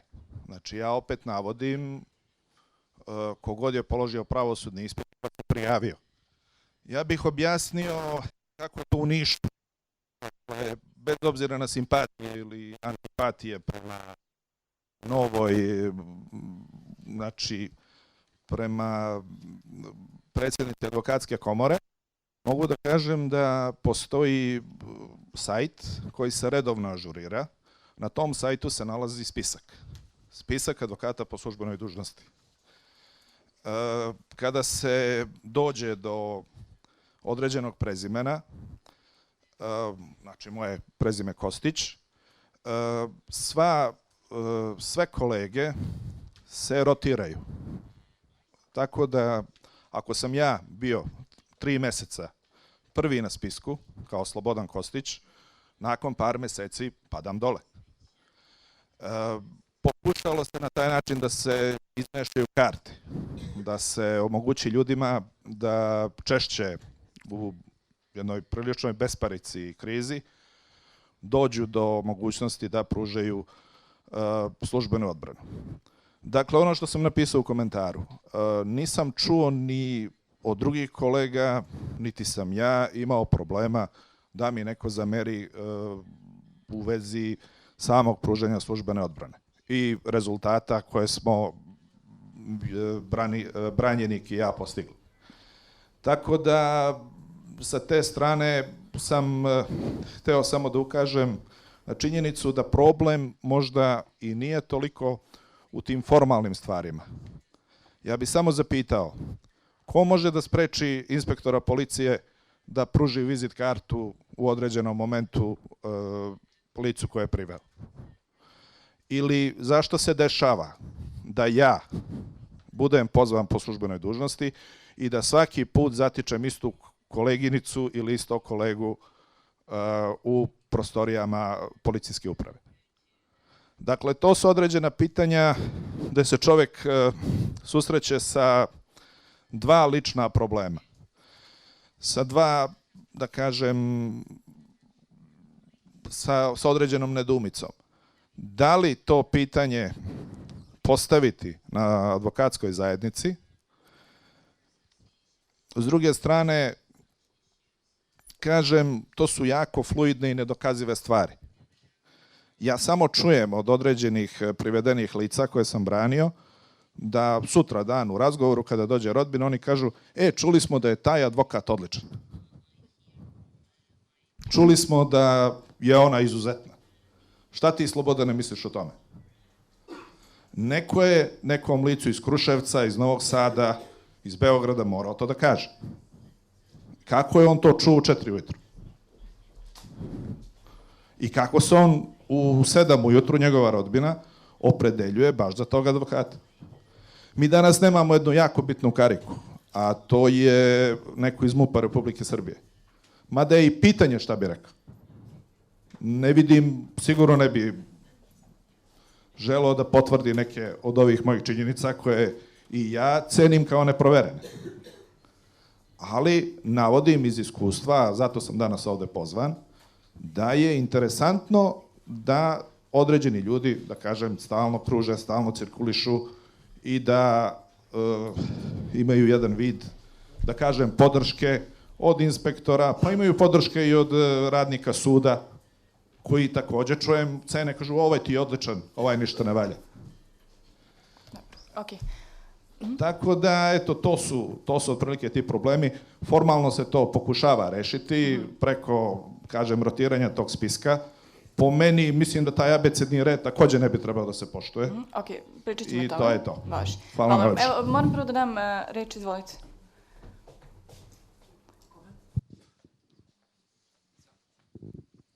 Dobar dan, ja sam Ivan Marković, prvi zamenik trećeg osnovnog tužioca u Beogradu, ujedno i portparol. Vrlo kratko, neću vam oduzimati mnogo vremena. Samo imam jedno pitanje za sve, vrlo lako bilo rešivo bez sad upuštanja dalje korupcija ili nije korupcija. Ja ne smatram i neću sad ovde detaljno obrazlagati kako postavljamo branioce po službenoj dužnosti i zašto se uvek ne ispoštuje red. Vrlo jednostavna stvar bila 2013. godine u dogovoru sa advokatskom komorom. Dogovorili smo se da advokatska komora dostavlja branioce i imenuje branioce, odnosno dostavlja ko je zainteresovan i da sami odrede ko će nekoga zastupati. Funkcionisao je call centar, to je vrlo sve lako bilo rešivo, mi pozovemo call centar, oni kažu taj i taj, mi njega pozovemo, damo rešenje i to se završi vrlo lako i brzo, bez ikakve sumnje, dalje neka korupcija ili ne znam nija šta. Zbog nekih unutrašnjih problema u advokatskoj komori, oni su u nekom trenutku rešili da prekinu sa takvom praksom i tom saradnjom i to sada više ne funkcioniše. Pored raznih nekih drugih problema, zaista mi nemamo nameru sa nedovoljnim ljudstvom i još nečim što nas muči da vodimo posebne knjige sada da bi samo nekoga zadovoljili sa podacima, bez obzira koliko oni bitni i važni bili, imamo drugih podataka koje moramo da vodimo, po zakonu ove ne moramo i savesno postavljamo onako kako možemo po redosledu, a to što se posle ljudi najavljaju imamo problema, pa kad je neko dežuran pa u sred noći zove, dobije 5 telefona pa mu se ni na jedan niko ne javi, on mora da vidi šta će i kako će to da reši, ne može celu noć da vrti po imeniku ko će da mu se javi, ako neće da mu se javi. Tako da ja predlažem da se ovo ponovo reši na ovaj način vrlo lako i jednostavno i da onda nema nikakve sumnje u neku pristrasnost, nameštanje ili ne znam nija šta. Eto, to je sve, zahvaljujem se. Ja moram da vama dam reč, tako je, da vas pitam šta je rešenje ovoga. Dobro je što ste ovo napomenuli. Tačno je da je postao taj call centar, ali taj call centar obavezuje komoru da zaposli 4 radnika koji će raditi 24 sata.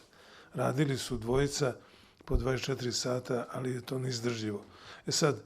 Tu je sad opet novac u pitanju. Koliko novca to treba obezbediti za 4 zaposlena? Sigurno značajan iznos. O tome se može razmišljati i videti da li se troškovi oko call centra mogu raspodeljivati unutar troškova koji se čine za angažovanje branilaca po službenoj dužnosti.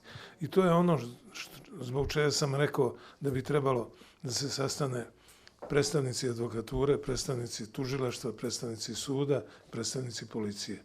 Imaju u vaše ideji dobre namere, a imaju u moje primetbi, da tako kažem, izvinjavajućih razloga. U redu. Možemo da nastavimo dalje. Mogu ja, izvinjavam se. Možete. Pošto sam ja advokat sticajem okolnosti.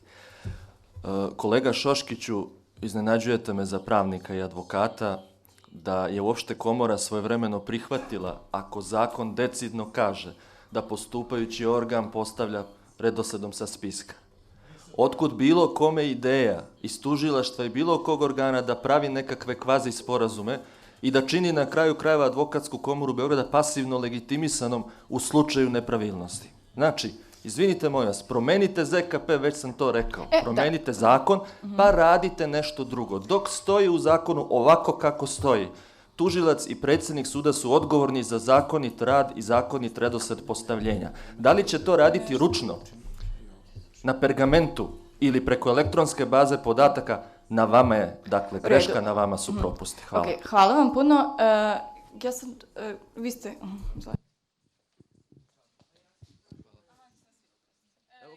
Ovako, ja se izvinjavam. Izvolite vi, molim vas samo kratko, gospodin Vučinić, nakon toga i vi dobijete, nakon toga nije nikakav problem. Dobar dan, ja sam advokat Vladimir Mojsilović, član Advokatske komore Beograda.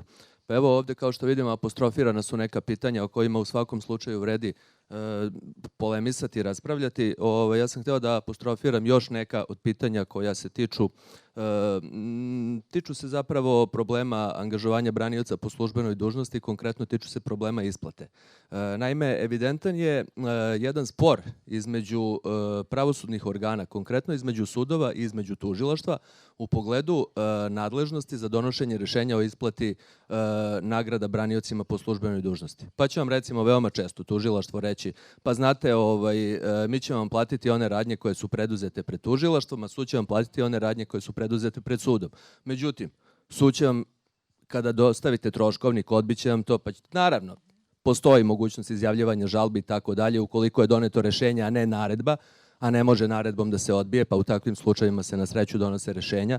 Međutim, sud će vam reći, pa znate, nećemo mi da vam plaćamo za radnje koje ste preduzimali u istrazi, to su radnje koje su preduzete po aktu tužilaštva, verovatno misle na naredbu o sprovođenju istrage i tako dalje, bez obzira što ste vi prisustvovali saslušanju kod sudije za prethodni postupak, što ste izjavili žalbu na rešenje o određivanju pritvora i tako dalje. Tako da tu je evidentan jedan spor koji bi definitivno, možda je tu problem napravio i ZKP koji je u tom delu prilično nedorečen, pa ostavlja prostora organima postupka da polemišu oko tih pitanja, ali evidentno bi, ja smatram, valjalo razgovarati o tom problemu i na neki način to urediti, rešiti. Tužilaštva se veoma često pozivaju na neka obavezujuća uputstva i tako dalje, a pritom sva tužilaštva imaju različita obavezujuća uputstva. Ne bih da ponovo prozivam Viši sud u Beogradu, ali s druge strane, koleginice, ja se unapred izvinjam, ali s druge strane imamo troje, ako grešim, vi ćete me ispraviti, troje sudija za prethodni postupak u Višem sudu. Po tim pitanjima svi imaju različite stavove. Neću pojedinačno nikog prozivati, ali zaista svi imaju različite stavove. Osim tog, ja bih samo, ako dozvoljavate, i ako vreme dozvoljava, naravno, još jedno pitanje apostrofirao, a to je pitanje nepriznavanja pojedinih radnji u postupku kako od strane tužilaštava, tako od suda. A priori se ne priznaje, recimo nekada, poverljiv razgovor. A priori se ne priznaje naknada štete za odsustvo iz kancelarije po započetom satu od 1.500 dinara. Naravno, mi imamo mogućnost izjavljivanja žalbe, pa ćemo to verovatno u tom delu osporiti, pobiti, ali znate kako, advokati ulaze, vode se time da, ok, ako imam 100.000 troškova, na ime poverljivih razgovora ima možda 10.000, ja ću žrtvovati tih 10.000 da bi mi što pre isplatili 90.000, onda se na taj način ulaze u jedan začarani krug u kom su advokati oštećeni. U redu, hvala vam veliko. S obzirom na veliko interesovanje, ja mislim da je u redu da produžimo 5 minuta samo u redu. Gospodin Vučinić, ima pitanje, vi ste sledeći. Dobar dan svima prisutnima, ja sam Vladimir Vučinić, bio sam sudija 20 godina okruglo, 24 u pravosuđu, od toga 9 u posebnom odeljenju za organizovani kriminal, poslednjih 6 meseci advokat. Dobro mi je poznata problematika postavljanja branilaca po službenoj dužnosti i u posebnoj nadležnosti. Neko reče da specijala ne bi bila adekvatan termin, ali jeste uobičajeno jer je specijalizovana nadležnost, ali je činjenica da to nije sud za sebe i da se iz jednog centra rukovodi, a to je Viši sud u Beogradu, jer su to odeljenja Višeg suda. Ključna stvar po meni je način postavljanja branilaca po službenoj dužnosti, znači lista mora biti transparentna, ne samo retroaktivno, da branioci mogu biti upoznati i ukoliko izraze takav zahtev, da li je ručno pisana ili elektronski, ko je bio i kada postavljen, nego da mogu da participiraju i svoje profesionalne aktivnosti i da vide kad bi eventualno oni bili na listi. Bilo da se radi o tužilaštvu, prvom, drugom, trećem ili sudu, Višem sudu u Beogradu. Samim tim, bit će i ređe situacije kada će reći da ne mogu da se prihvate svoje odgovornosti. Jer i to što ste na listi stvara jednu vrstu odgovornosti ne samo prema ESNAF-u i prema advokature koje radite, već uopšte prema državnim organima. Tu se postavlja takođe jedno vrlo bitno pitanje, a to je kada advokat biva sprečen, da li on može da angažuje zameničkim punomoćjem nekog drugog advokata koji uopšte nije na listi i često se to događa u praksi. Često se događa da su u posebnoj nadležnosti gde su jako komplikovani predmeti od 40.000 i više strana, branioci koji su bili izabrani u jednom momentu okrivljeni ne može da ga plaća, pa moli da on bude postavljen za branioca po službenoj dužnosti jer je upoznat s predmetom da ne bi trpeo glavni pretres. Takođe, veoma važan i moguć koruptivni moment bi bilo ovo odstupanje o čemu je govorila i sekretar Ristić i još drugi uvaženi panelisti. Znači, u tom slučaju, kada vi ne možete na dežurstvu naći branioca koji će se prihvatiti u 3 ujutru da ode u policijsku stanicu i da preuzme rešenje o zadržavanju, onda se daje mogućnost da vi zovete nekog drugog. Ja predlažem da se tu formira jedna lista, posebna lista branilaca koji će se prihvatiti da, izvinjavam se, osušilo mi se grlo, upravo na dežurstvu, znači reaguju i da budu branioci po službi. Ne može da ne prihvati ako je na toj listi. Drugo, ako mu je transparentno unapred, on može opet da kažem da participira, da vidi kada će biti. Sve ostalo, izvore korupcije. Druga stvar, vi ako ne nađete advokata na listi pod, ajde neću svoje prezime, nek bude na slovo T, pa ne može sada da se proizvoljno izabere neko ko je na slovo, recimo K. Zna se koje slovo ide posle slova T. I sa liste se mora naći sledeći. Samim tim ni ovakvim pregledima koje smo imali nema mogućnosti odstupanja. Zašto je to bitno? Ako vas neko angažuje, a da to nije objektivno, nego subjektivno, što vas zna, što eto, postoje izvesne simpatije, on će biti kooperativan u tom postupku. Gledat će da ne otežava, a to je na uštrb prava okrivljenih.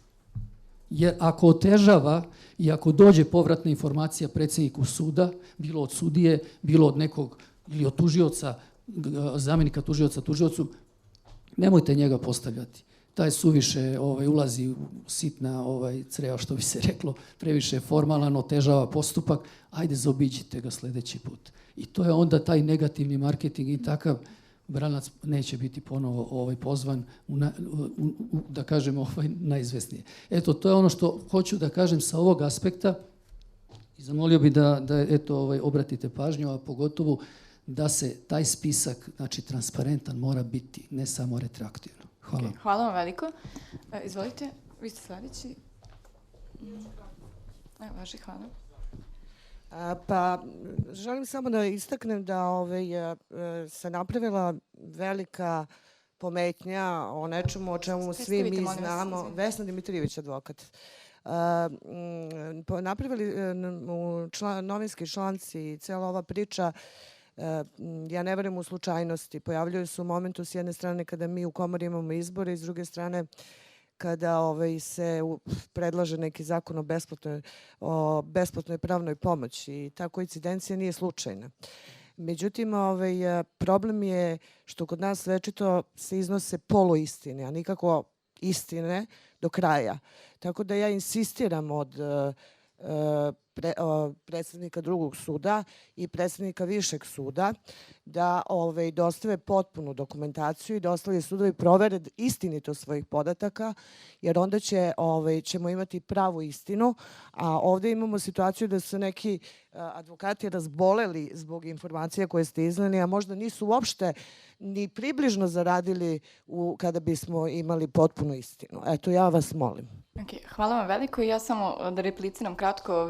Što se tiče sakupljanja podataka, mi smo se uvek, sad mi to podsjetilo, gospođo Ristić, vi ste rekli da prosto treba proveriti sa sudovima. Mi smo se uvek oslanjali na to da sudovi svojim, vrlo im je detaljno traženo šta hoćemo, da su to isključivo službene odbrane i njihovim odgovorima je uvek bilo navedeno da su to odbrane po službenoj dužnosti. Mi prosto ne možemo da proveravamo tačnost podataka koje nama dostave zato što moramo da se osnovimo na te zvanične podatke.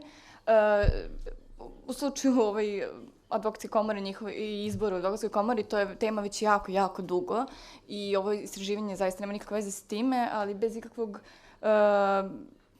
razloga da se pravdamo, to uopšte nije praksa CINS-a, tako da hvala vam veliko. Izvolite sledeće pitanje.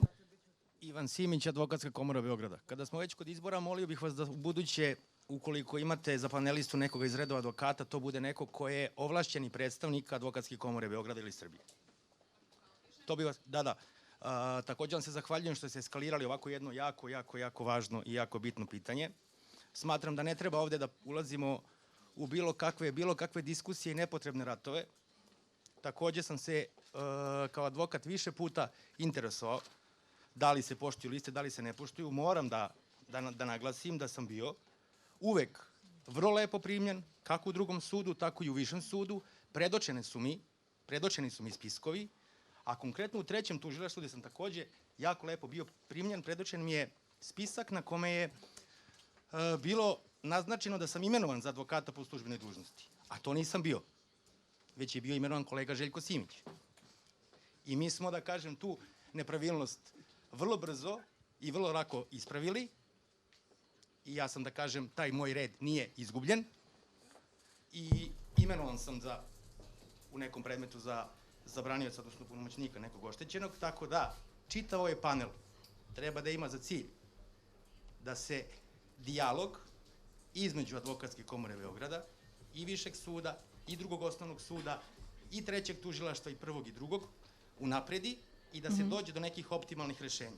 Da li je zloupotreba bilo ili nije? vrlo verovatno da jeste. Da li je neko zbog toga odgovoran? I to su, da kažem, pitanja koja se ne mogu u ovakvoj jednoj raspravi tumačiti. Imali smo, da kažem, rekao je i kolega Vučinić, rekao je i kolega iz Advokatske komore, vi imate u praksi, znate, vi imate u praksi, pogotovo u pravosuđu, odnosno u pravu, to je jedna vrlo kompleksna materija, gde vi imate situacije koje za posledicu mogu imati, da kažem, na prvi pogled, vrlo situacije koje, da kažem, daju ovakvu posledicu. U redu, hvala vam puno. Poslednje pitanje, vrlo kratko i to je to, zatvoram.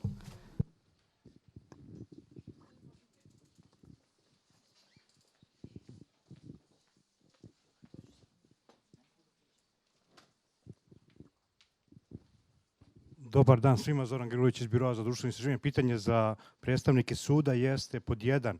Da li razdvajanje prihoda advokata po službenoj dužnosti od ostalih prihoda jeste zakonska obaveza?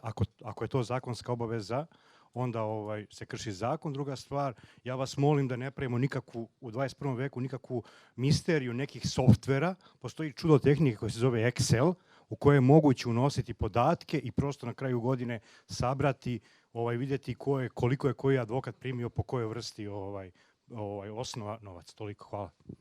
U redu, hoćete li govoriti? Pitali ste da li postoji zakonska obaveza da se razdvoje. Ne postoji prosto zakonska obaveza, ali isto tako ste ovlašćeni da u okviru svog organa napravite razne programe koji će vam omogućiti da vodite evidenciju. To vam dozvoljava sudski poslovnik. Mi zaista do sada nismo imali traženje u tom smislu da se razdvajaju ti iznosi. Nismo, ali evo, pošto prosto sad je tema, jel te, takva kakva je i da su interesovanja ostali kolega advokata vezano za te i pojedinačne iznose, mislim da neće biti problem da se u okviru tog sistema odvoji i taj deo priče. Znači, zakonska obaveza ne postoji, ali, kažem, sudski poslovnik daje mogućnost sudu da vodi različite vrste evidencija, naravno u skladu sa svojim mogućnostima. I evo, vrlo rado ćemo izdvojiti tu vrstu evidencije da u buduće kad nas budete pitali, prosto budemo imali podatke. Koleginica advokat je rekla, mi prosto iz tog razloga da ne bismo doveli do situacije određene advokate koji su se prozivali ovih dana po medijima vezano za novčane iznose koje su zaradili, uslovno rečeno. Mi nismo dali te podatke o CINS-u zato što prosto ta evidencija naša ne može da se izdvoji, nego predstavlja, ajde kažem, zbir njihovih zarada prilikom postupanja pred sudom. U redu. Hvala svima. Prvo hvala panelistima na odličnim izlaganjima i konstruktivnoj raspravi. Hvala svima vama. Ja vas molim da pođete na kafu i da tamo nastavimo zapravo ovu raspravu. Hvala puno. Hvala.